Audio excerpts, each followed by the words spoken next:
Amateur Traveler is in its 20th year now, but can you imagine if I had people on the show who had never been to the destination, but had just read about it or seen a movie about it?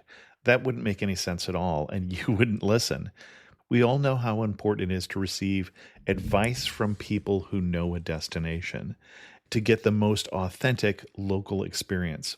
And a great option for experiencing this is Explore Worldwide and their authentic small group adventures, led by local tour leaders, perfect for solo travelers who want to meet like minded people with a desire for adventure. I'm often an independent traveler, but two of my last three trips were with small group tours because they organize everything and it's a lot easier. If you want to recreate the tour I did to Malta, they have a Malta and Gozo Discovery Tour. I'm intrigued by one of their tours called A Taste of Sicily. The company again is Explore Worldwide, and visit exploreworldwide.com to learn more. And thanks to Explore Worldwide for sponsoring this episode of Amateur Traveler. I got my bags packed, I'm on a roll. I'm heading out there and I'm ready to go. I'm looking real good in my passport photo. Oh, no.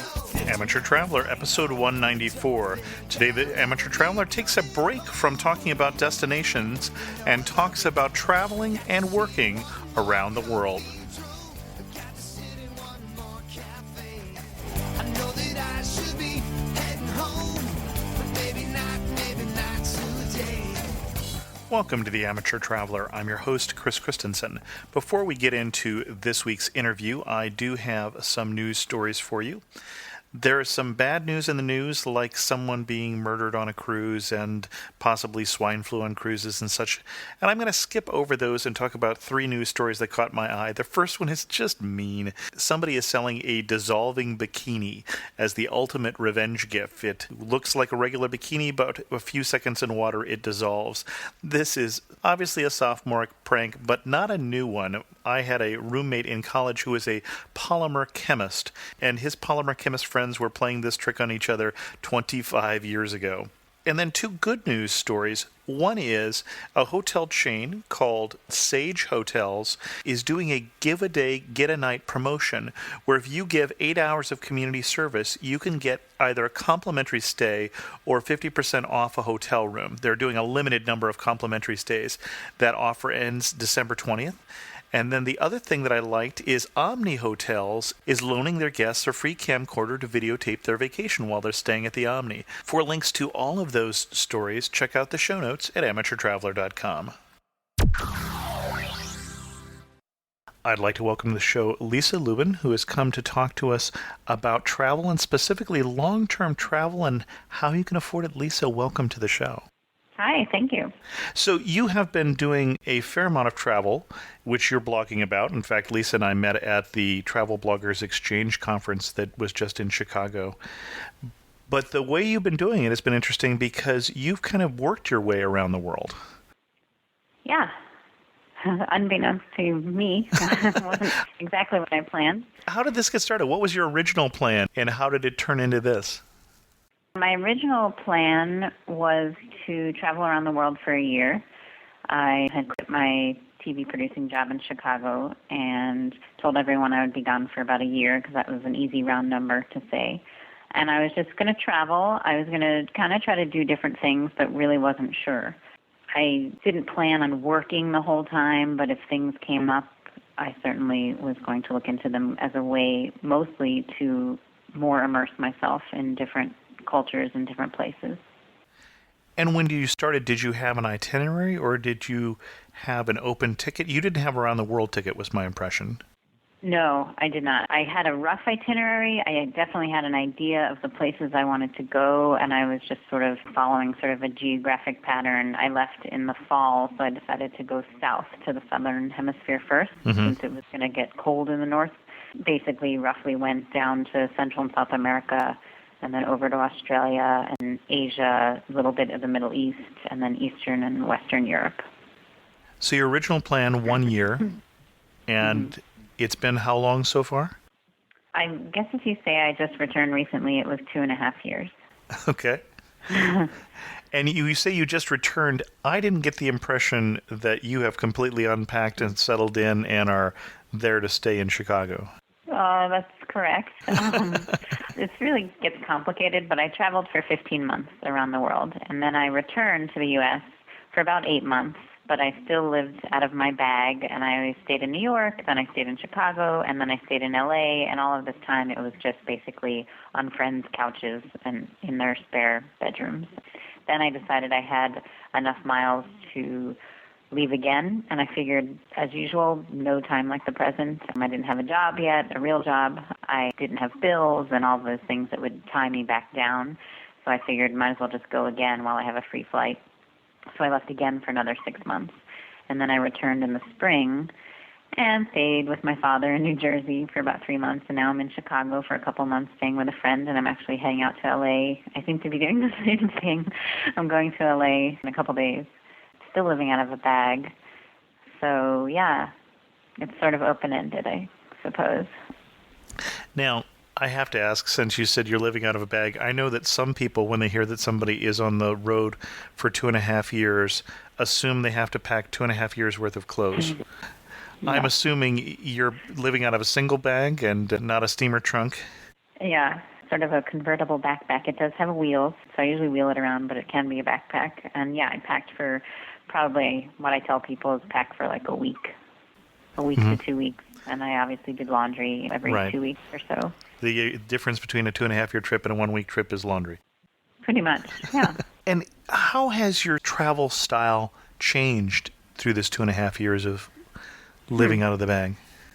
I definitely learned pretty early on to slow it down. I knew that if I wanted to be traveling for this long and I was just rushing around, I would burn out really quick. So my goal wasn't quantity, it was quality. So I wasn't trying to see as many countries as I could so I could list them all for people, or I wanted to try to stay in each place and immerse myself as much as possible. My first country was Costa Rica, and I stayed there for a month, and I did a Spanish immersion program, which was really great. It was actually Spanish lessons in the morning and surfing lessons in the afternoon. So that was a great way to start.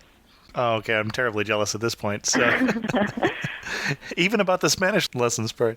Yeah, and that's one school. That is actually a program they have, which that's why I went there. I thought, how fun is that? Interesting. So we talked about you stretching this 1 year trip and now being more of a vagabond lifestyle.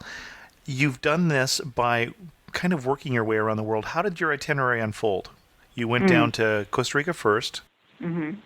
And where did you go next after Costa Rica? After Costa Rica, I went to Ecuador, did a little trip out to the Galapagos, which was amazing, and definitely one of the more pricey things I did. I was traveling on a budget, but I did splurge here and there, and by splurge, I do not mean stayed at the Peninsula Hotel. I mean did a few tours that cost me more than just staying in hostels or couch surfing with people. And then I went down to Patagonia in southern Chile. I guess if you could say I started working then. A friend of mine met me. I'm a TV producer normally, so we shot a couple TV segments down there. After that, I went to Buenos Aires and met a friend there, which is another thing I did just so there was variety the whole time. I had different things planned, whether it was meeting a friend somewhere or meeting friends of friends or doing these classes or taking a tour. I always tried to change it up. So it wasn't just me walking around the world for a year. That wasn't what I wanted to do. I didn't want to just keep schlepping into a new town and finding a place and then doing the same thing. I like to do something different in each place. Okay. Where'd you go from there? After Buenos Aires, I flew around, probably on my longest flight to New Zealand. I think it was like 17 hours. Stayed with some friends of friends there. And then I landed in Sydney, Australia. And that was the end of my first ticket. I had a great deal with FTA Travel, actually. Those dates had to be planned. And once I got to Australia, I just had no ticket out. I had nothing, which was quite fun. And it was great. I never had a return ticket back to the United States either, which I thought was great because I didn't have a pressure or have a deadline. Because if I had it, I would have had to change it anyway. And I'm assuming that in Australia there's no visa issues related to not having a return trip as there are in some countries. It can be a little tricky. Actually, I was warned. In a lot of countries, you need to show an exit out. And when I got into Australia, they didn't ask for my ticket out. But they actually had warned me in New Zealand about that, which I found interesting, just to give me like a heads up. So I started looking into airfares to go from Australia to Hong Kong. But what I wanted to do in Australia was stay there for months. And I ended up staying there for 3 months and get a job and just relax and plan the next sort of set of my journey. Now, had you looked into working visas then before you went to Australia or before you started the trip? No. Okay. It's as simple as that, Chris. And did I have a work visa? Probably not. Okay. And was that like generally the case on your trip, that you didn't worry about the work visas? And Correct. Okay. Like a lot of seasonal help, it just sort of happens, and things just sort of seem to happen. And I was very, very lucky in so many places. Things just sort of happened to me, and I came upon great opportunities. And was that a barrier sometimes, where if you'd had a working visa, you would have been able to do something different? You never got thrown out of a country, I'm assuming. No, I did not. I think, yes, sure, absolutely, it would have been easier, especially if I wanted to be more established and get a more serious job, I guess I would say. In Melbourne, Australia, I got there, and I don't even remember how I made the decision not to stay in Sydney, but it was Christmas time, and Sydney was very crowded. I only spent 10 days there, and then I was kind of excited to get over to Melbourne. Maybe because I'm from Chicago, I thought of Melbourne as like the second city, Australia, kind of like Chicago is to New York. And I fell in love with Melbourne. I thought it was great. It reminded me of Chicago. It has great neighborhoods. And I just decided, okay, I somehow learned of where sort of a hip neighborhood was, where there were lots of bars and cafes. And my second day there, I set out and I walked up and down this one street. I want to say it's called Brunswick Street, but I'm not positive. And I went into every coffee shop I passed to look for work. The funny thing is, okay, so I'm an Emmy award-winning TV producer, but they didn't care about that. Their questions were, can you make coffee? Which I had never really done before, nor did I barely drink coffee. Do you have a work visa? No. And are you going to be here a long time? Probably not. So I had 3 strikes against me. But I was like, but I'm a professional television producer. And so I went up and down, and it was actually really quite nerve-wracking. I think I was more nervous doing that than a regular interview in my own field where I'm skilled. And I hadn't done that in a long time. I'm not 21 anymore. It was nerve-wracking yet exciting. And the very last place, at the end of the street, basically, where sort of the bars kind of run out, I went into this little Italian-owned cafe. And I must have charmed the owner. And he said, well, let's give you a shot. Why don't you come in Saturday and we'll try you out. So I did, and I ended up working there for about 2 months, and it was great. It was just great to have a job. I rented a bicycle, and I rode my bike to work every day, and it was real making sandwiches and coffee and learning how to really make good coffee. It was Italian-owned, so that was actually really fun, and it was fun for me to learn something new and meet new people, all the customers. That was my favorite part, just getting to know the locals and talking to people, which is exactly what I wanted. About 2 months later, I quit, but they did kind of know I would be doing that. How did you know when it was time to move on? I'm curious. My regular tourist visa was running out, unfortunately. It's 3 months, I'm pretty sure, in Australia for an American. That was running out, and Australia is not a place you can probably fudge it or mess with. They're pretty strict, like in the United States. So that was running out. And also, I think with me, I still felt a momentum. I had at that point also purchased my ticket to Hong Kong. Not only was that purchased, but I wanted to keep moving on. There was so much more for me to see. Even though I liked being in a place in a long time, I certainly wasn't done with my trip, and I was excited to go on to the next step. One little other thing I want to let you know is that when I was there, obviously it's Australia, and they speak English, which is my first language, but it was also really nerve-wracking because I was so nervous because half of the things the customers ordered, I had no idea what they were talking about. It's just different words like capsicum instead of peppers, and even just the way they pronounce things like margarine instead of margarine, and sauce is like ketchup, and all these things. So I would sit there at night trying to study my Australian words and wanting to be the best barista and sandwich maker ever. And of course, when I was the only American they'd ever hired, which was quite fun because customers would come in and I speak English, but I certainly cannot hide that I'm not from Australia. And that was kind of fun, actually. Just as soon as I'd open my mouth, people would kind of stare at me, and it was kind of cute. But it was really fun there. It was a fun time. One of my Aussie cousins lived with us for 2 years, so Oh, I speak wow. a little Aussie, too. I'm bilingual. So. Yeah, it's funny. I mean, I was really nervous. Even the names of breads. You Right. know, we say maybe wheat or whole grain. They say whole meal and brown instead of wheat, and little things, which is fun. I mean, at least I was still learning something new. Okay. And then speaking of learning something new, now you're in Hong Kong. Mm-hmm. You're still getting by in English, I'm assuming, or had you? Yeah. Okay. I mean, English, we're so lucky. It's really prevalent everywhere. And did you work in Hong Kong, or was Hong Kong more back into tourist mode? Hong Kong was pretty tourist mode. Yeah. Now I had worked, and the money I made in Australia basically just covered my time in Australia, which was great. So I kind of broke even. It's not a cheap country, but their minimum wage is a lot higher than ours here in the States. So that was nice for me because they don't work on tips. So I made like $10 to $12 an hour. So that was pretty nice. So yeah, I was in Hong Kong, loved it, great city. I actually kind of worked my way through Southeast Asia at that point. After Hong Kong, I went to Vietnam for a month. And most of the time there, I actually partook in a wonderful bicycle tour that basically went from Hanoi all the way down to Saigon. So it was 2 weeks on a bicycle with a group of like 12 other people on this tour, which was an amazing way to see the country. Now, you say you worked through Southeast Asia. Oh, no. I'm sorry. I said I worked my way. I Worked your way. meant Okay. Traveled. Okay. So I wasn't really working there. I did the tour in Vietnam. Then I was in Cambodia, Thailand, and then went over to Dubai, where I met a friend of mine, also just still tourist mode, about a week in hot Dubai, which is probably my least favorite place on my trip. I like really everywhere, and I'm glad I went. It's very interesting, and I love architecture, and I'm kind of into urban planning, and I like seeing what they're doing there. Sure, But right. it's not exactly my style. It sort of reminds me of like Las Vegas in the desert. Sure. Building as much as they can and not so much culture. And then I went to Turkey and was planning on being in Turkey for about 2 weeks, and I ended up getting work and staying there for 3 months. And what were you doing in Turkey? Turkey, I basically ended up teaching English, which is a very common thing people do when they're traveling.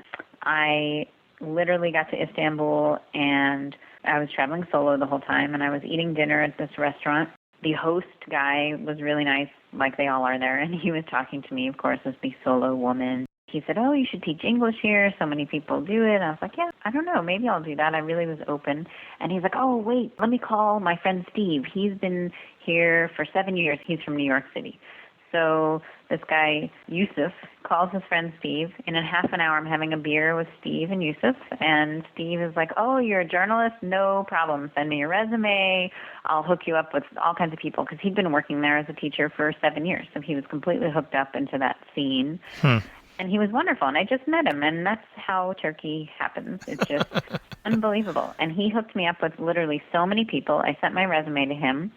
Then I did a 2-week tour of Turkey, and I came back to Istanbul. And when I came back, I had all these interviews lined up. Now a good friend of mine, this guy Neville, he runs an English school, like a business English program called ESP.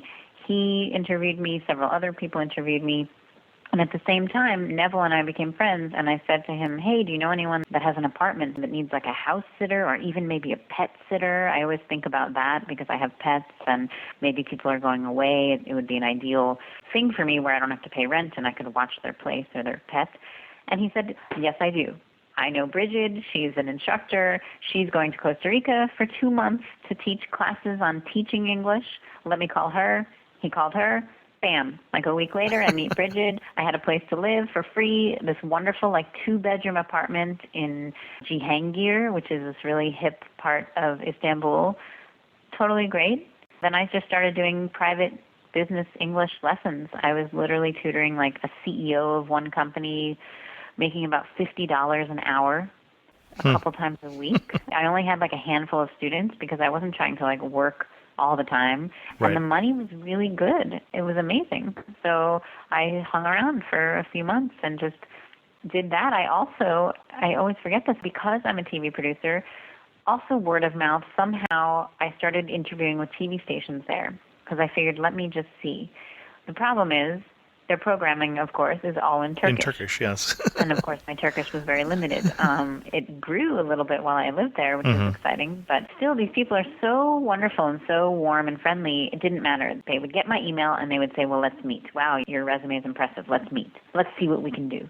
So I met with Yuri Cholakalu, who's the CEO of Dohan Media, which is one of their biggest media conglomerates. He runs several TV stations there. I met with one of his anchors, this guy Mehmet Ali Barand, who's like the Tom Brokaw of Turkey.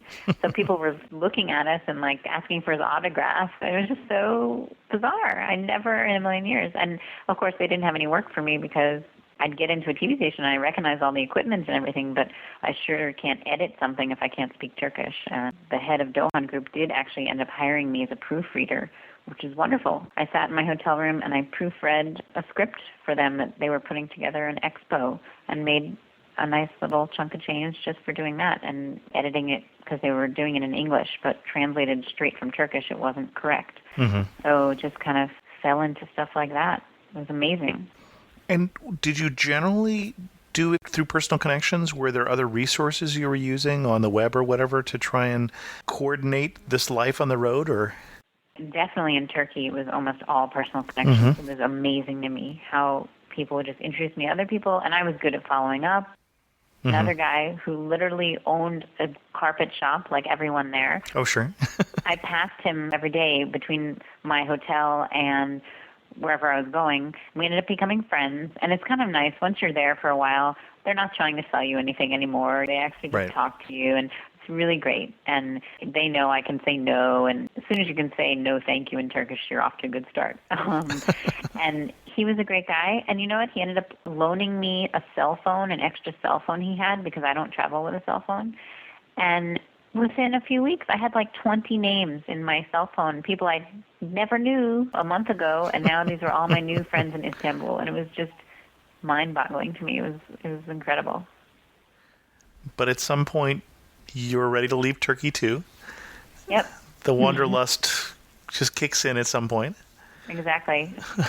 That was the hardest, because I had a place to live. I had a job, or I could find more work teaching. There was always people needing to learn English. They're a really fast-growing economy, so learning English is huge there now.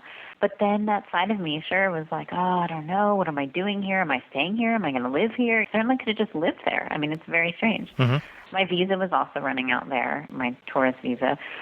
And I was torn. But exactly what you said, I was still felt like, oh no, I'm being pulled. I need to go. I need to continue. I still have more to see. And I felt a little stagnant, and it was just time to go.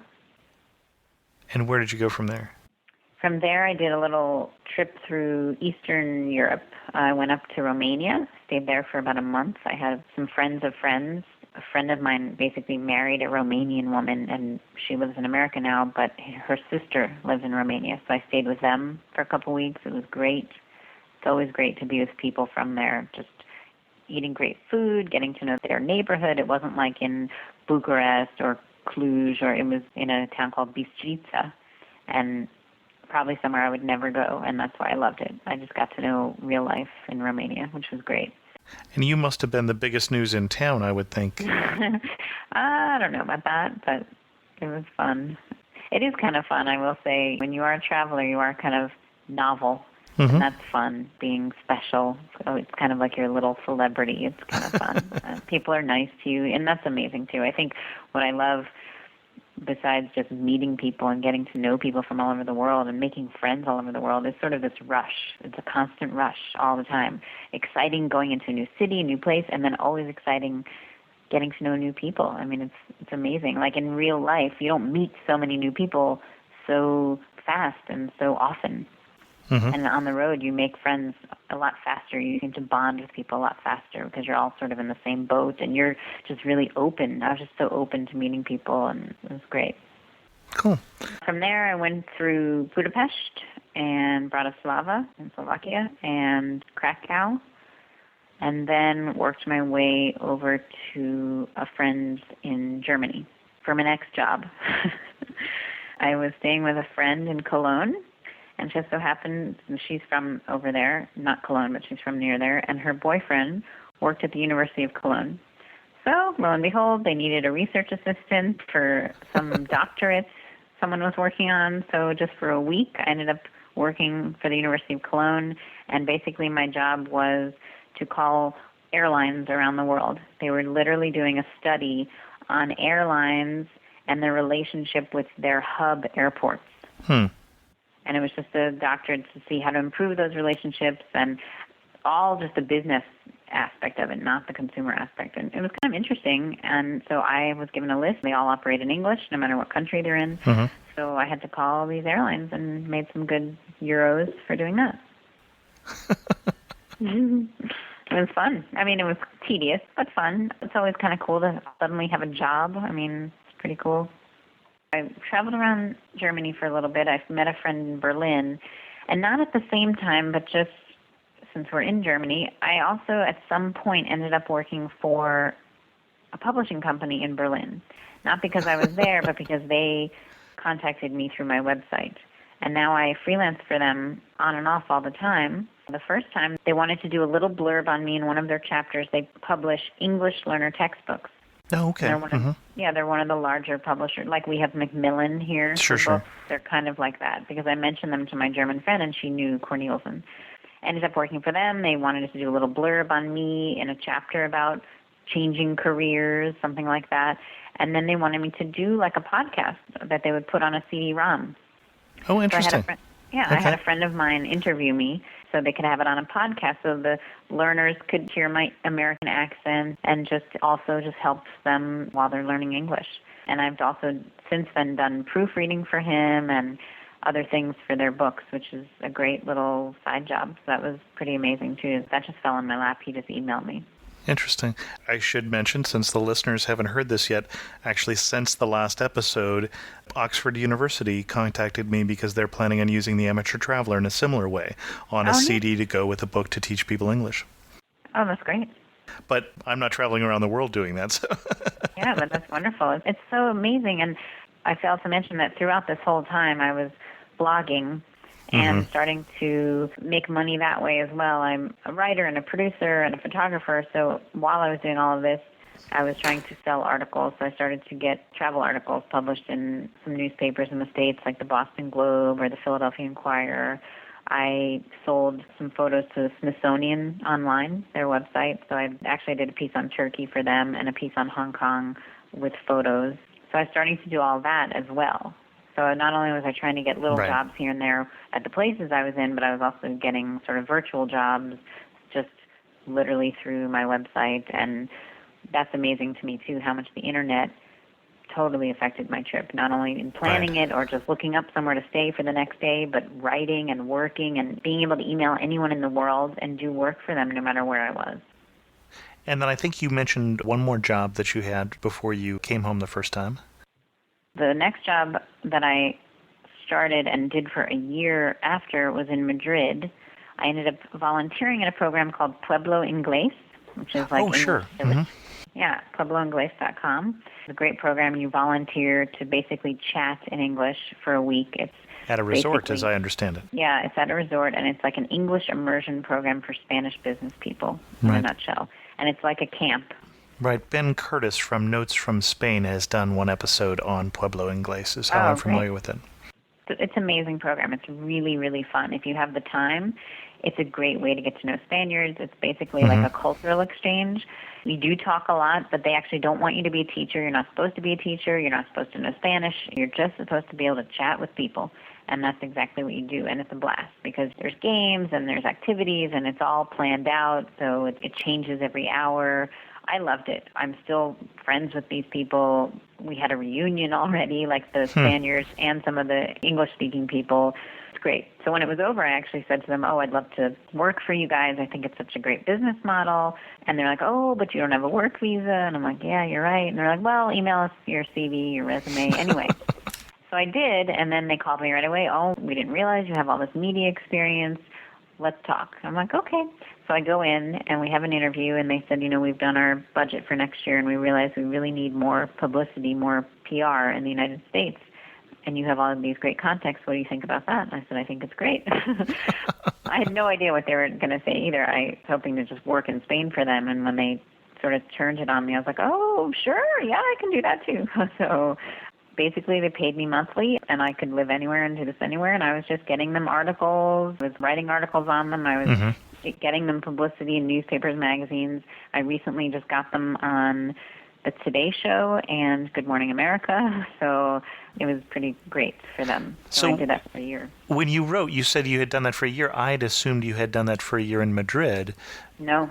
Oh, so you actually were able to fall into or find or scare up a job that you could do anywhere in the process. I noticed you never did the same job twice. I know. Is there a theme here that you didn't go into the coffee shops when you got to Istanbul and tell them you could pour coffee?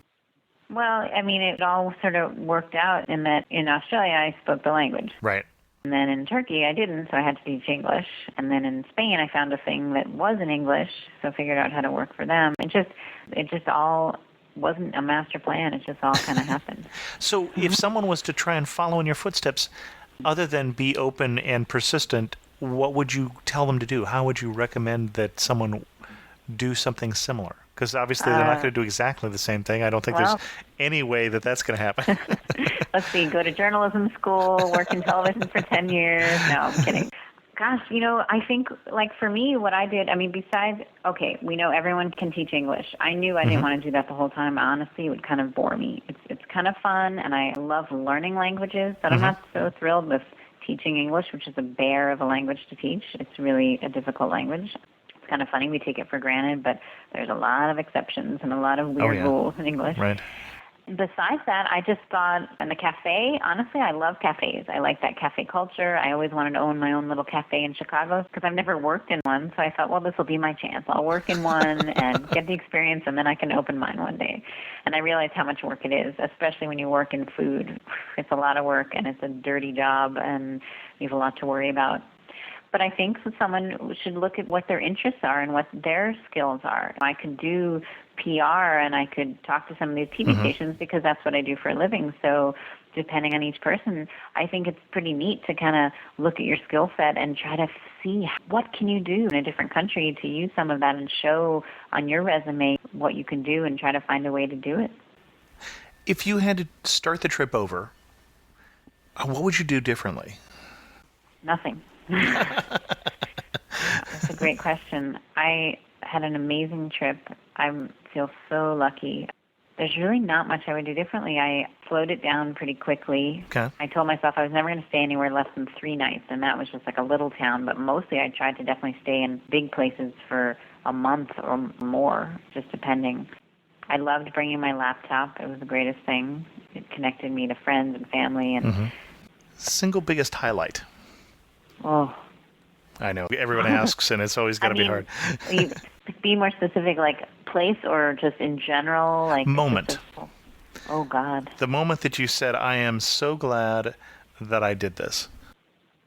Oh, I had so many of those. Mm-hmm. It really has to do with people. I mean, I had these wonderful moments.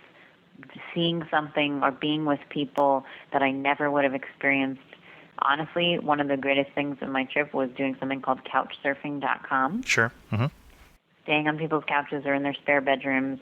It's a much longer story for another show, but it's just wonderful. It's very safe. It's very secure. Everyone has a profile. Everyone has references, and you choose where you stay. So you look for someone with something in common. Maybe you're same age. and you can see pictures of, maybe they have a spare bedroom. It's all up to you, and then it's up to them to accept you. And it was wonderful because you have an instant friend. It almost feels like a friend of a friend already because you know they're safe. You know they've gone through this whole system, and they want to meet you. They want to meet travelers. They want to get to know about you. They want to share what they love about their town. And so many times I got to go to a birthday party in France, or I got to go hiking on the west side of Spain in a tiny little village that my host from Sevilla, he brought me there, and I never would have gone to this village on my own. And we had a great lunch and had a great hike, and just moments like that where I was just like, this is amazing. Stuff I never even would think I would be able to do, I was doing because of these locals. Most memorable person you stayed with, couch surfing? I stayed with so many, Chris. I made so many good friends. I mean, I have a really good friend now, Audrey, and she's in Paris, and I stayed with her twice, and we're just friends now. We talk all the time. I have at least a handful or more of good friends that I'm just friends with now, and it's so amazing to me, the trust. Some of these people I just met, and they're like, you know what, I have to go out of town for the weekend. Here's my keys. I'll see you in a few days. And that happened many times. Many times I had a place all to myself, and just they knew they could trust me. They saw my profile. They met me. It's amazing, and it just kind of blew me away. And I would love to reciprocate and be able to do that here if and when I ever get my own apartment again. And then the moment that you most thought about hanging it up and coming home? The last 6 months, when I went back, I wasn't working. I was working more on my website, my blog, and I was definitely kind of more of a tourist. I spent a month and a half in France and a month and a half in Italy, and then I went to the Middle East and did Egypt and Israel and Jordan, and then I went up to the Baltics, and it was February. It was really freezing, but I knew it would be. I just was like, well, I'm here, and I've always wanted to see them. They were beautiful. They look beautiful in winter. So does Stockholm. I went to Stockholm, Sweden. I love Sweden. Pretty soon on, like even just after like maybe a month or two, I was feeling like, because I was just really a tourist. I did a tour in Egypt. I did a few things, but I was starting to feel ready. Would you say that the work kept you more in touch and the working the website was more isolated was one of the differences, or what was the big difference? I think the big difference was when I went around the world literally the first time, there was just so much ahead of me the whole time. I think it was probably psychological. Like there was so much ahead of me, and I had so much variety, and there's so much I wanted to see, and I just got into a groove and knew that when I reached London, that was probably the end. So now I was just sort of going around Europe a little bit, and I was just tired. I think I was just tired of, like mentally tired of going again and finding a place to stay. And I didn't want it to become that way, which is another reason I wanted to cut it short, because I love traveling and I don't think I'll ever get sick of it. I was becoming a little bit blasé. Oh, I've seen the volcano before. I've done this. Whatever. And I certainly didn't want to feel like that. I mean, I went to Egypt and I was like, yeah, pyramids. No, I'm kidding. Yeah, then it's time to go home. Yeah, I mean, then I was like, okay, I don't want to lose these moments because I'm tired. So I think in that time I was ready.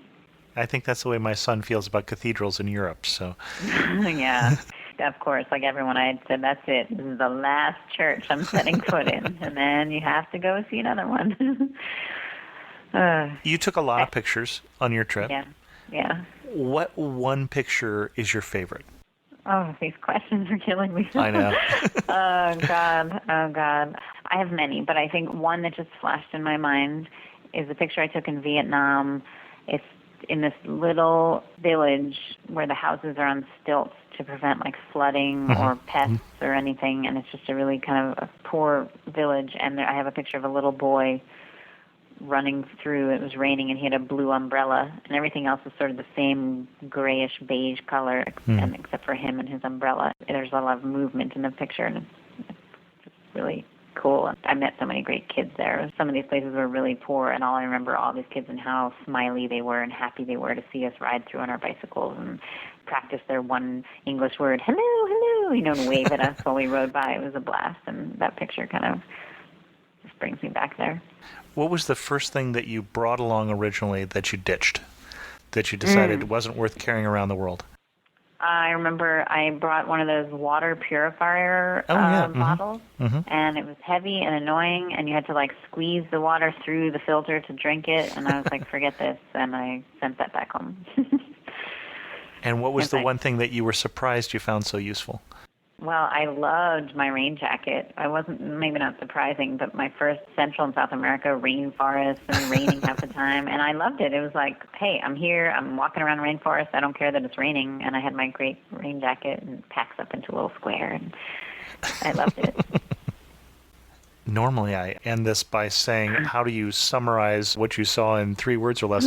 I don't know if we can do that for summarizing a trip around the world. What's the biggest takeaway from the trip for you? What's the biggest thing you learned?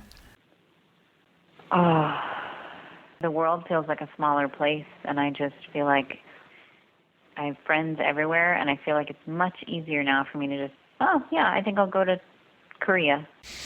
It's not as daunting anymore. I hope to keep going. I mean, I traveled for a long time, but I certainly have not seen half of the world. It's a huge place, and I can't wait to see more. And obviously, that's just an introduction into your trip and what you've been doing. Your blog would provide people with a lot more information. So if you could give us your URL. Sure. It's LLWorldTour.com. Cool. Lisa, thanks so much for coming on the show and sharing with us your experiences. Thank you so much. It was fun.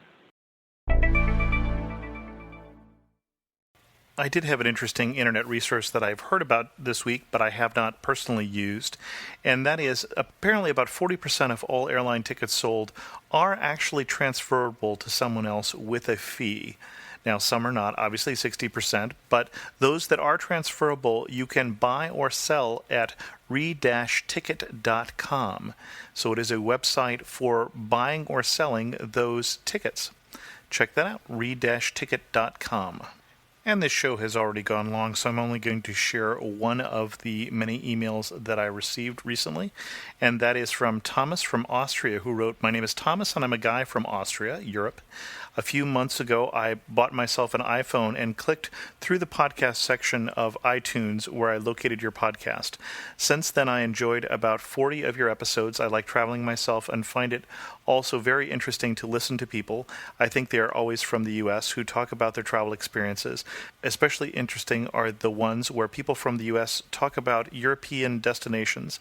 I love the episode about the area around Munich, Bavaria, because I think there are multiple cultural differences between Europe and the United States. Last year I visited the U.S. for the very first time, and it was an overwhelming experience, and I fall in love with this piece of earth. I visited the triangle between San Francisco, Los Angeles, and Las Vegas. There are so many spots in the U.S. where I want to go, but unfortunately it's very far away and therefore very expensive to travel to. I would just like to thank you for such an interesting and enjoyable podcast, Thomas." Thomas, not all of our guests are from the U.S. You apparently haven't stumbled across some of those episodes. We've had people come on recently from Venezuela. We've had people on from Turkey, the U.K., and I'm not sure what other places off the top of my head. And I appreciated that you mentioned that you were from Austria, the one in Europe, because my uncle married a woman from Australia, and my grandmother was a little surprised that she spoke such good English. I think she was a little confused. With that, we're going to end this episode of the Amateur Traveler Podcast. If you have any comments, feel free to leave them on the website, amateurtraveler.com. Send me an email like Thomas did to host@amateurtraveler.com, or again, follow me on Twitter at twitter.com/Chris2X. I've also opened up a new one, twitter.com/amateurtraveler, that I'm hoping to transition some of the Amateur Traveler news to over the course of the next couple months. And as always, thanks so much for listening.